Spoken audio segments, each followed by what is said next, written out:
27 de septiembre tengo un concierto aquí en Barcelona muy particular, en un formato que no he explorado hasta ahora, un concierto muy emocionante y quiero contarles un poco el proceso de cómo llegué a la idea de este concierto, porque todo el proceso ha sido un poquito como a la inversa de lo que suele pasar. En febrero llegué aquí a Barcelona y un día recibí por Instagram un mensaje de una mujer que se llama Gisela, quien me decía que ella había estado en un concierto mío el año pasado y que a partir de ahí había comenzado a seguir mi trabajo. Me decía que ella hace parte del grupo de programadores del Festival de la Merced en Barcelona y quería saber yo qué proyecto musical tenía en ese momento. Yo le dije que justo estaba en una etapa de búsqueda, de transición, pero que de todas maneras nos viéramos. Entonces fuimos a tomar un café, estuvimos charlando un buen rato y en algún momento me dijo, bueno, pero entonces ¿qué hacemos? Y yo le dije, pues mira, yo en este momento no tengo ningún proyecto musical concreto que esté tocando por ahí, pero si tú me das la fecha, a lo mejor me invento algo. Yo la verdad pensé que ella me iba a decir que eso no le servía porque normalmente los programadores necesitan un programa concreto donde uno ya les puede decir, mira, esta es la propuesta, este es el currículo, estas son las fotos, estos son los discos, este es el historial, artículos, etc. Pues yo no tenía nada de eso.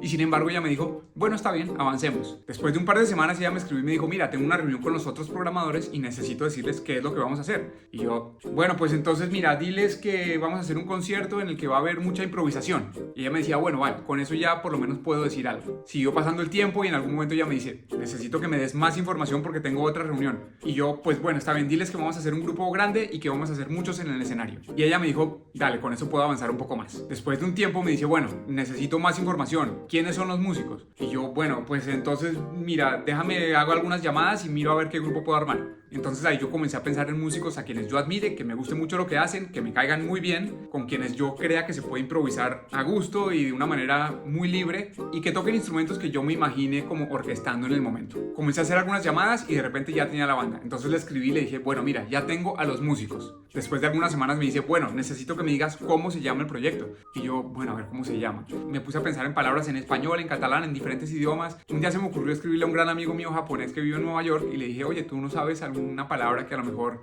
tenga que ver con improvisación o juego o música? Y él me dio algunas sugerencias. No usé ninguna de esas, pero se me ocurrió escarbar un poco más en la idea esta del japonés y encontré una palabra que me encantó que se llama hirameki, que quiere decir destello de inspiración. Entonces le escribí a Gisela y le dije, mira, el concierto se llama Hirameki. Y ella, vale, ¿y cómo se llama la banda? Y yo pensaba, bueno, quiero que la banda tenga mi nombre porque yo soy quien va a estar liderando todo, pero no quiero que sea solo mi nombre porque quiero que implique que somos un grupo grande. Quiero que se entienda que es una orquesta en la que vamos a tocar algo improvisado, pero que pues no es que tenemos una trayectoria ni somos un grupo establecido.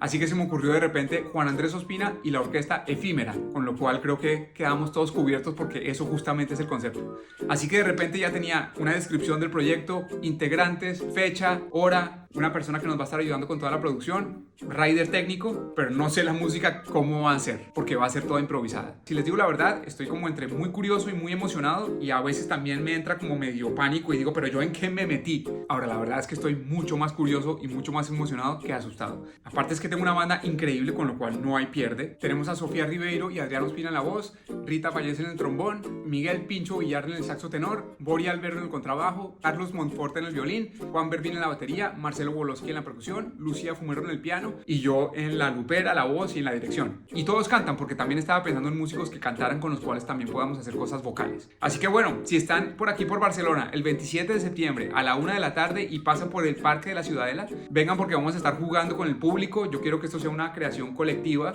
Voy a traer diferentes dinámicas para que podamos hacer música con lo que tengamos y quiero que todos seamos parte de estas composiciones y estas piezas musicales que van a surgir y van a desaparecer en el momento. Y de todas maneras, si de repente en la mitad del concierto a todos los músicos que estamos en el escenario nos entra el pánico y salimos corriendo en la mitad del concierto, pues siempre podemos decir que el proyecto se llamaba Juan Andrés Ospina y la orquesta Efímera, que desapareció en la mitad del concierto. No, mentira, vengan porque va a ser un concierto único, irrepetible totalmente, con unos músicos espectaculares en un escenario increíble. O sea que bueno, ahí los espero, si es que no me da un ataque cardíaco antes.